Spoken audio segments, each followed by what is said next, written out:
Eh, di ba ngayon, Shena, part ka ng cast ng Royal Blood. Tapos, sabi nila, alam na nila kung sino yung pumatay kay Don Gustavo Royales. Kwento mo sa amin yung role mo dito. Di ba anak ka dito ni Kuya Dong?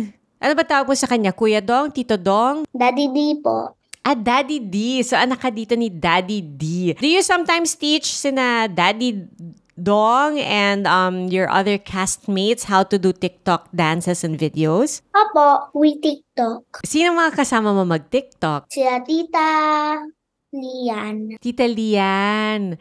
Okay, nagda-dance kayo together. Yes. Kamusta naman yung pag nasa set kayo tas magkatrabaho kayo ng iyong Daddy D? Lagi ba kayong nagbibiruan? Opo, Lagi siyang nagjo-joke sa'yo or nagpa-prank sa'yo? sweet po siya. Sweet. Paano ba siya sweet? Lagi po kaming lalaro. Tapos lagi kaming nag-hugs. Wow. Talk Lagi kayong nagto-talk. Anong pinag-uusapan ninyo? about toys. About toys? What are your favorite toys? Unicorns. Unicorns? You like unicorns? Yes. Why do you like unicorns? Because they have magic. Oh, that's right. Because unicorns are magical. Yes.